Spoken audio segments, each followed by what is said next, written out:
break up with your friend.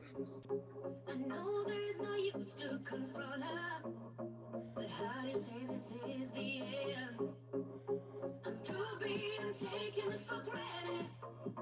I'm the one you call when nobody's home. Being with you means just disappointment. I'm your last escape, so I've been told. Don't bring that bomb to my door again, my friend. You know that you've been crying wolf too many times for this time. I know it. Been there, I've done that. Those words are just sand in my head. So tough if you like. The words will be words till you bring them to life. So tough if you like. Words will be words till you bring them to life. Welcome to the show. This is Let's Catch Up with Mike. I'm your host, Mike Vatter, and today's guest is a Jackey of all trades, Jackey Neyman Jones. She's an actress. She is an author. She is a painter. She is literally a Jack of all trades, Jackey of all trades, as I said. Welcome, welcome, welcome. It's an honor to have you. That was our theme song, Talk, Talk, Talk by St. Michael featuring Anya Gold. I can't forget to say that. But welcome, welcome, welcome, welcome, welcome to the show, Jackey. I am thrilled to have you. You are literally a huge star because of one little film that you have said is the worst film you've ever made, but it has been a little film that has become this huge cult hit. Yeah, actually, well, thank you for having me. And it actually isn't the worst movie that I've done. No. I did another one that was, I think Riff Tracks actually did it, but I just had such a teeny little, it was just an extra. So Okay. that was in high school. And before I forget, that's called The Curse of Bigfoot. And if you look it up, though, you'll find it. I've actually seen that. Oh, that's really bad. Well, as my audience knows, I am a fan of bad movies and bad music, but I did not know you were in the Bigfoot film, and that's really funny because I'll have to go back and look for you now. Yeah, it's just it'll be the classroom scene of high school teenagers being lectured on Bigfoot. I remember that scene. Yeah, and the kid sitting next to me with the curly hair and the glasses, I can't remember his last name. His first name's David, but this was my high school drama class, and we were called into class by the drama teacher for a Saturday to film that scene for a friend of his from LA. Okay. And the film originally, most of it was filmed in like the late 50s. Okay. Or the early 60s, and then it never got finished. And this guy in LA found it and decided to finish it in the mid 70s. So that'll explain the difference in clothing and lighting and continuity. All that stuff. But the kid sitting next to me with the curly hair, he was one of the kids in the Bad News Bears. Oh, you know what? I actually think I knew that. I think somebody had pointed that out to me before. That's really funny. I will have to go back and look. But you know, the movie we're talking about today, and actually we're not even going to talk about the movie all that much. We want to talk about you. But what brought you to us is Manos, The Hands of Fate, which is a movie that has been spoofed, it has been lauded, it has been loved, it has become a cult classic. It has been on Mystery Science Theater 3000, which I think is the first place I ever found it. But Yeah. It's the first movie you ever made, correct? Yes, I was 6 years old, and yeah, it never would have seen the light of day if it weren't for Mystery Science Theater and the fact that there was no copyright on it. It made it open forum for them, and it's just kind of a miracle that all the things that came together to bring this thing into the world. And I was just happy that it got found again after 27 years, because we never saw it again after the premiere, and that was a huge embarrassment. So Yeah. nobody wanted to think about it except for me. the little Right. kid, you know, who's having the greatest summer of her life that year. What was it? What was it like though? I mean, at the time, 6 years old, making this horror movie. Um, I have to ask though, I mean, when you're making a horror movie at 6 years old, do you know, do you feel like you're making a horror movie or are you just having fun?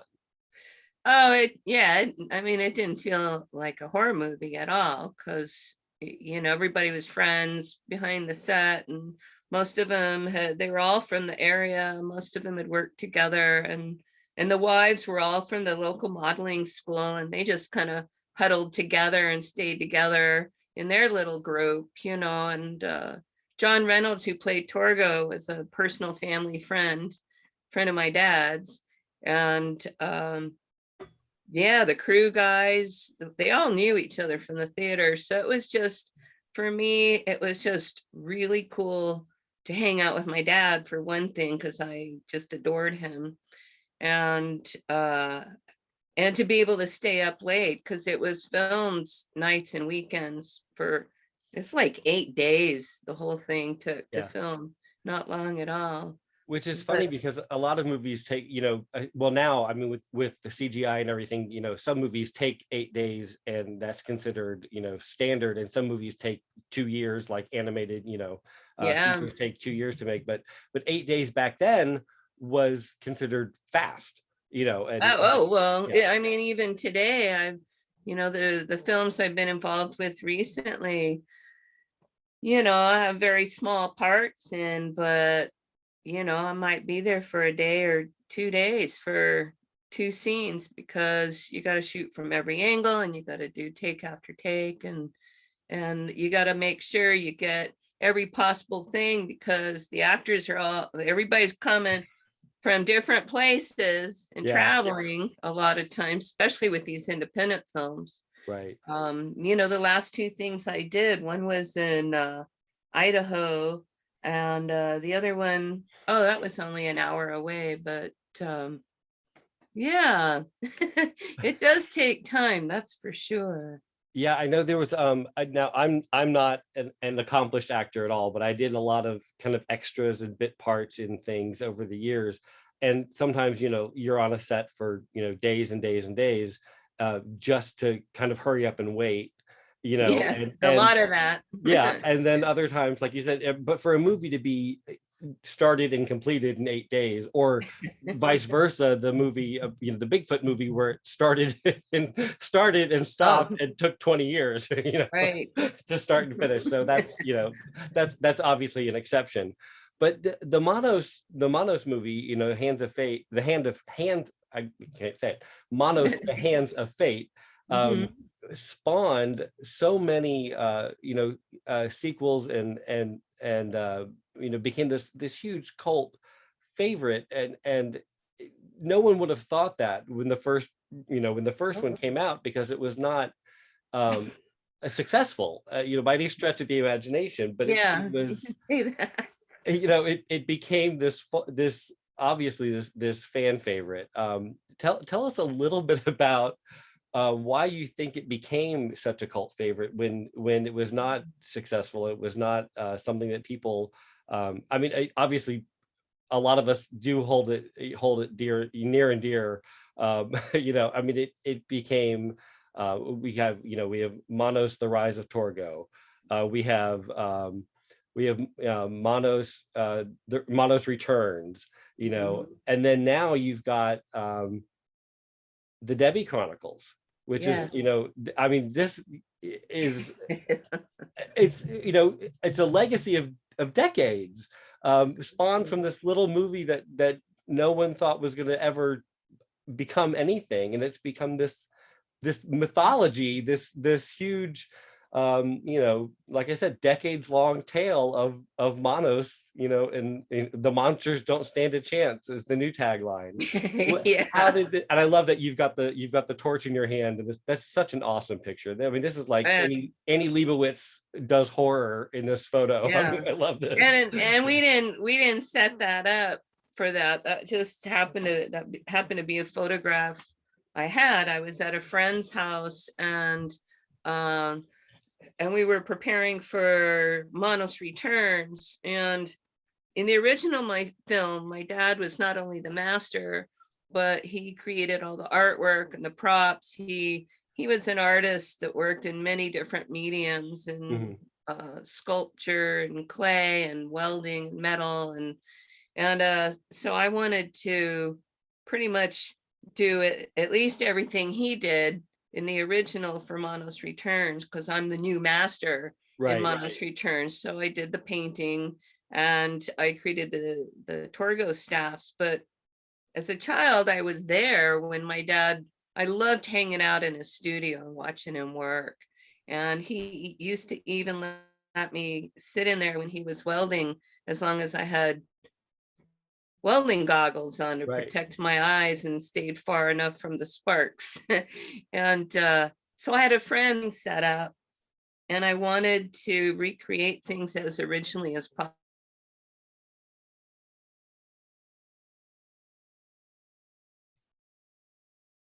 Oh, we lost you for a second. We lost audio.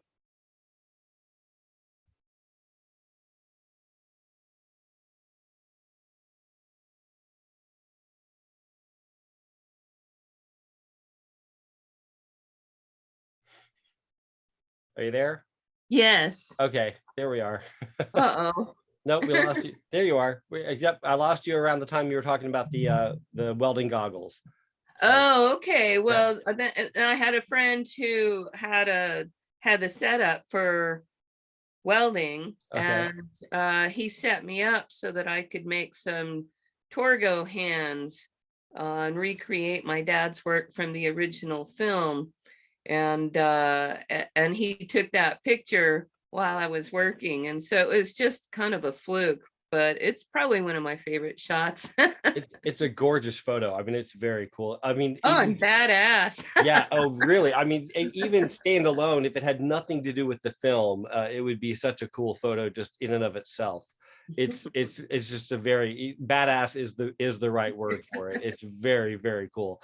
And so tell us, tell us why you think though that this whole ethos of this whole universe of Manos has become this huge cult hit from this little film that shouldn't have but has become.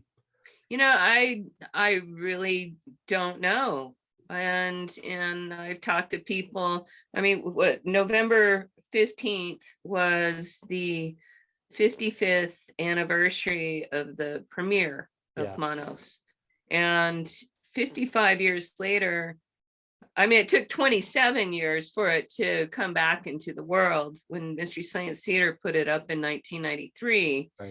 But it became an instant hit, and it was voted favorite or fan favorite bad movie for at least twice for the Turkey Day Awards. And I can't believe right now the Mads, Frank and Trace, the Mads are back. They're riffing it for their December 14th online show. And I just can't believe that, because they said they would never do this movie again. Well, but when it got such a great response, I mean, Frank Conniff is a comic genius. I mean, he really is. And I got to talk to him last night. Oh, did you? Yeah, it was a complete surprise. I was doing a podcast, and about 3/4 way through, they said, "Oh, we got a surprise guest for you." And I thought, "Who's that?" And there's Frank. That's so awesome. I got to that's awesome. Talk to him. I've met he and Trace a couple times at events, and they're just the sweetest guys. That's awesome. Yeah, I met Frank at a convention it was before COVID, so probably 4 years ago, 5 years ago maybe. And he's hysterical. He's such a great guy. And he wouldn't know me. He couldn't pick me out of a lineup, but he's hysterical. He's such a funny guy, and comic genius. Everyone at that show is just at the top of their game, and has been since the first episode. But I think that probably not only, I mean, it brought it back out into the public view, but I think people who knew of it always knew of it, always knew of the Manos legacy, for lack of a better word. But it's the character of Debbie has always been kind of and I think this happens with the Sarah Connors and the strong female leads of sci-fi and horror films. And I think comparing her to Sarah Connor is a good comparison, especially when you look at the badass photos like this. Now I've not seen the Debbie Chronicles, but I can tell you from looking at this picture, Sarah Connor is what comes to mind. The badass anti-hero. The monsters don't stand a chance is the best. I mean, if you hadn't put that tagline in front of me, that's the tagline I probably would have come up with my marketing. My marketing mind is probably the one that I don't know if I would have come up with something that good, but that's the one that fits. But yeah, I mean, she's got this following with trans women and lesbians and the fan base of these strong female, even I can't even articulate the amount of comments I saw online researching the Debbie Chronicles. Women who love women love Debbie.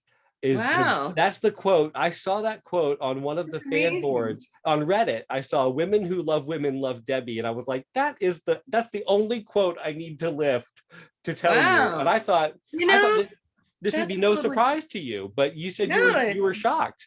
So it is. It's a total surprise to me, and I'm honored because I look at the fan base and the MST fan base, and there's a lot of women, and I've worked with a lot of women on some very cool projects. I mean, I know the burlesque community in Portland, and it's because of Manos, a woman who did a burlesque act as the master, and two of those women are actually wives in Manos Returns.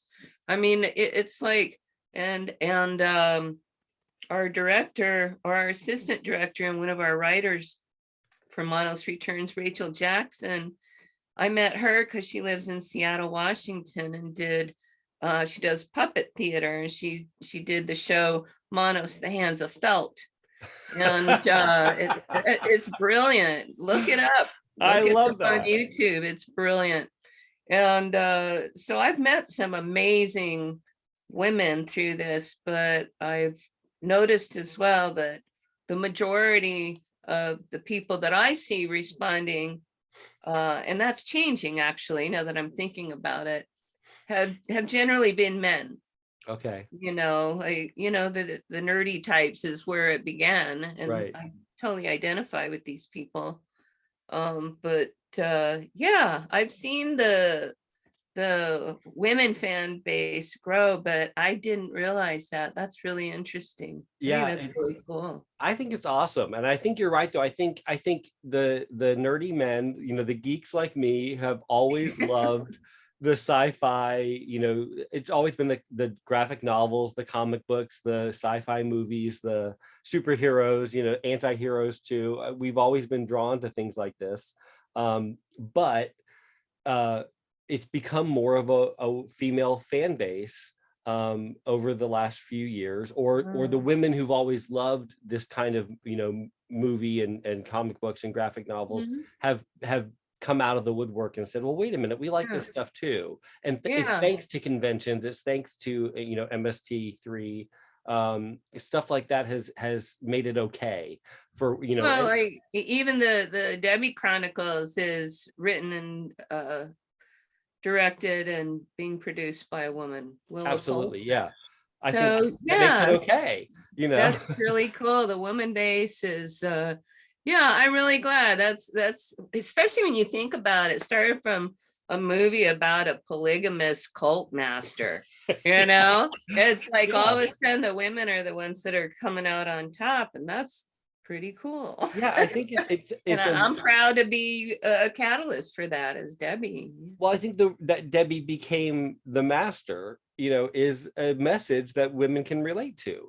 I think it's that's true. It's an oddly female empowering message that, I mean, it takes an arc, that it's not an immediate not an immediate arc, but it gets there. And it, I think over the course of the story, women go, well, wait a minute, and I love the different universes that these interpretations are taking. Like the Debbie Chronicles is the story of Debbie escaped the Valley Lodge as a child before she was too badly damaged, but she had to stay in hiding from the cult. And now she's gathering her strength and her her team, basically, of people and spirits and such to help her kind of get retribution and stand up for the little guy. And then in Manos Returns, it's a totally different universe. It's Debbie who's been raised by the cult, and now she is the master. And I'm really not a very pleasant human there, I mean, I'm not a happy person, Right. Yeah. And the wives are still there and they're still squabbling. It's just annoying as hell. I love that though. I need to watch the Debbie Chronicles, because I think that's I don't know how I missed that, but I need to go look at it, because I think that's it's not out yet. It's still in production, and it was filmed in Yosemite, California. I'm actually going down there in a week or two just to do some finish up stuff. But we got together online. I think it was last week with some cast and crew, and got to see the rough cut, and I'm really excited about it. So it's close. When do we think it'll be out? Because I was under the impression it had just come out and I'd missed it, so I'm glad that I didn't. So initially, when we were filming, Willa was hoping it'd be out by Halloween. That was her goal, but I was pushing it, and that just didn't happen. So rather than rush it, just make it right and take the time needed. But I think it'll be out by the first of the year. Oh, wonderful. I can't wait. That's exciting. And I'll put it out there. We're still Willa's got some secrets she hasn't shared yet, but as far as I know, we're still looking for opportunities for distribution. We've filmed the pilot episode, and she's got plans for some other episodes, but we need to get some distribution and funding to do that. That's awesome. I mean, best of luck, and maybe somebody watching this will say, "Oh, we'll do a campaign to get you some more money, or we'll invest." But I think that's awesome. And if it ends up being more episodes than you'd even planned, that would be great, because that's very cool. Maybe Netflix or Sci-Fi or HBO Max or somebody would say, "Yeah, let's get on there." In fact, while I'm thinking about it, you can watch Manos Returns now on Amazon Prime. Yes, and that's a treat for anyone who hasn't seen it. Let me tell you. Well, there's my dad, and my dad, the master. Yep. We got him. Right, I'm so glad to have that opportunity to get him in, and he got to see it finished too. He got to go to our premiere, and that's awesome. He passed away just 5 years ago on the 13th of November, I believe, and his birthday's coming up on November 23rd. And there's another project that's been kind of on hold for a long time that a friend did with my dad a few years back, and he's saying he's going to have it done and released on Dad's birthday. So really, I'm going to keep putting it out there, because now he's on the line. He's got to get it done. Well, I hope he does, because that would be wonderful. And, it's pretty cool. I love how mean Debbie is in Manos Returns. I really do. I mean, it's talk about an anti-hero, but I love that. It was fun to channel that, because I'm generally such a passive. I was gonna say, I didn't really know what to expect. We knew, and I were talking before the interview started. I thought, I don't know what to expect, but I'm sure you're not at all like Debbie in life, because I mean, you couldn't possibly be, And then, well, my dad was nothing like the master. I would hope not. I about probably about 10 years ago, I had the opportunity to meet, actually, I'm not going to say who it is, because I'm just going to say that she was revered as being a very, very sweet and nice talk show host on TV. And that's all I'm going to say. And she's wildly popular. But I met her, and everyone was said, "Oh, she's got to be as nice as she comes across on TV." And I'm going to say she's not. Yeah. But so people are not always what you expect. So I thought, if you're as mean as you are in movies, it's just a character. People got to remember that. But speaking of behind the scenes and how people are in real life, growing up with Manos, The Hands of Fate, your book, this book it's not what I expected, I have to say. Oh, okay. I expected more of a like a making of the movie, kind of a technical and kind of a on the set kind of a story. And I don't know why I thought that, but it's not. It's more of a like a diary of the way your life was kind of going at the time.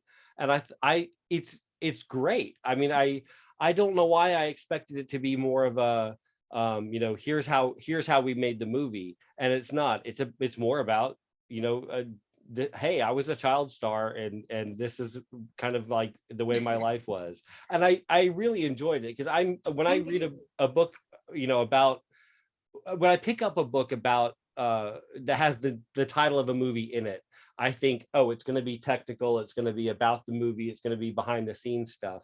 And then when I pick up a book that has, I don't know, I'm going to grab something off my shelf. Then Again by Diane Keaton, I think, oh, it's an autobiography. So my mindset was, this is about the movie Manos. It's not about the person Jackey.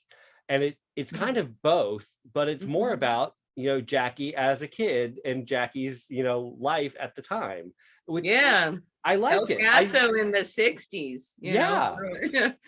It's kind of like, it's almost like, it made me think a little bit about The Doors, the movie, the book that the movie was based on, because it's that era, and it's that it's kind of that behind the scenes look at the people, not the process. And I thought, if anyone who hasn't read this, I think, who really wants to know more about the people involved and less about the process of the movies, I highly recommend it. It's just, it's really, I love the cover, though, by the way. Who did the cover? Thank you. Yeah, my brain, I'm embarrassed to say my brain is blank at the moment, but he lives in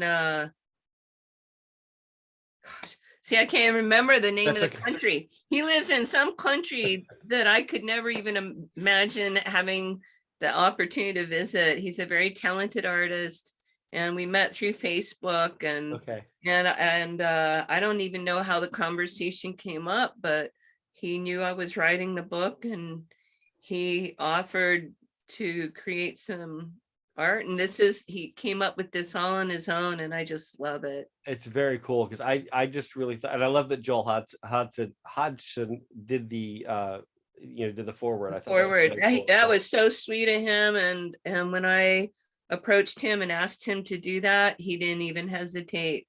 And I thought it would just be some little short thing, but it's 2-3 pages. Yeah, he really put some thought and time into it. And then I had the opportunity to meet him in person at the big thing in LA a few years ago for the Bring Back MST. I was down in the area, and I got to have Rachel Jackson and Tanya Atomic, my co-producers, two of my co-producers from Manos Returns, be there, and we all got a picture with Jonah Ray, and awesome. Oh my gosh, it was so fun. But Joel was there, and I got a nice picture with him holding my book. It's so cute. That is so cool. That is. But I'm very, very proud of this book. I like to say that it's 4.5 stars on Amazon, And so it's a very good book about a really bad movie. Yeah. But I was so fortunate that when I was writing it, that I wrote it in time while not only my dad was still alive, but I was able to find a couple of the crew members, and that's actually how I located Diane, who had played my mother Maggie in the original, and how we got her to be in Manos Returns. It's like all these things lead to other things. It's just magical. I love it. Yeah, that is so cool how everyone stays, even if you don't stay connected, in life, everyone stays connected through the medium, which I think is just one of the cool things, not just about movies, but just kind of about the way life works. You'll always have this connection because of whatever the movie or the book or whatever it is. Kind of like going through war together. Right. I guess. War buddies, exactly. Yeah, that's really funny. Yeah, war buddies. I like that. Yeah, I'll remember that. Yeah. But I actually I have an e-copy of this, and I'm gonna buy a hard copy because I love having an actual book I can hold, and I love the artwork so much that I do want to have a copy of it, because I've got my husband is one of those that he's always telling me to get rid of some books. He's like, take these books, Yeah. resell books, because our house is a fire hazard with how many books that you own. But it's, to me, a tangible book, even if I've read it, in the ebook version. If I love the book, it's like a movie. You go see a movie. I in the love theater. books. Yeah. When you go see a movie in the theater, if you really like it, you want to own a copy. So if I read an ebook, I want a hard copy of it. I want a tangible copy that I can go back and reread. And the digital, is just not the same. And I'll send you the links to my YouTube, because I actually read my book chapter by chapter on YouTube to the audience for free. But if you want a signed copy, you can go to my Etsy site, my Etsy page, and I'll sign and personalize a copy. That's what I want. Tell everyone your Etsy site, because I want to put up a picture of your artwork too, but tell us your Etsy site so everyone can go and buy a copy of the book and get you to sign it, because that's that's money that you can use for life, not just for life, but to fund your movies too. You got to look at the Etsy page anyway, because I make master's robes. I make custom sized master's robes. And I just sent off number 28. They're signed and numbered inside the back there. And I also sell prints of that, which I recreated my dad's painting. And I have a version of Frank Zappa and his poodle. Frank Zappa is the master. I have my book and dog coats. I started making dog coats. And actually just yesterday I sent one off to a beautiful yellow lab, and I can't wait to see her wearing it. Oh, that is master so cool. coat. Yeah, that is very cool. Now, I'm not encouraging people to do this because you don't make any money off of it, but I will say that, and I'm not showing any pictures of it because I don't want people to get the wrong idea that they think they can do this and sell it. But I know people have done, fans of yours and fans of the movies have taken this image and altered it a little bit with different people's faces of different rock stars and people they know. And I saw them online, and if they're doing it for themselves and just for fun, that's fine. But if they're making money off of it, they need to send you a check because it's fun. But I saw one that had different members of Led Zeppelin as the face. I saw someone that had I'd have to see that. The one I thought was really cool was Iggy Stardust. The David Bowie character. I thought that was that was really cool. But yeah, I think Rob Zombie, that was a cool one. Which actually I think pretty fitting to have Rob Zombie. But yeah, I think it was really cool. My biological father is a huge fan of the Manos movies, so I'm gonna go on your Etsy site and order him. I know it's so weird that well, he's a fan of the macabre in general, so I'm gonna go on your Etsy site and order some stuff for him for Christmas, because I think that would be That would be something I'm not going to tell it. He's not allowed to watch this episode because it'll ruin his Christmas surprise. But oh, here's one more thing is Yeah. I'm making Manos hoodie scarves for winter. Oh, that would be cool. Yeah, Every time I think of something, I have to make it. It's I'm like he'd be like, ADD. I was one of those kids that go, she's really smart. She just doesn't apply herself. And it was just because I couldn't just focus on one thing, you know. Who was the I know, and I just can't think of it. The starlet, she always rode in the convertible with the scarf, the long flowing scarf. Oh, dang. I can picture her. I I can just can't see think it, of, yeah. But I'm picturing I'm picturing my biological dad. He's driving down the street with this long scarf, with the head wrap and the glasses. Has to be a convertible though. Yeah, it'd have to be. Well, he has one. He has a little roadster. Oh, nice. I can't think of her name though. Oh my gosh, it's I know. Yeah. It's gonna make me crazy. It's Mariska Hargitay's mom. I can think of that, but I can't think of her actual name. Oh my gosh. I'm gonna ask Google. I know Google's good for everything. Mariska Hargitay's mother. Oh my goodness. Jane Mansfield. Right. Okay. Oh my gosh. I would not have remembered that. I'm getting old. I can't remember. I can remember You're the daughter getting about old. the mother. I know. Speaking of which, I want to know how long you were in makeup for Manos Returns, because you are way too young to look as aged as they have you here. Oh, I mean, we just I think pretty much everybody did their own makeup.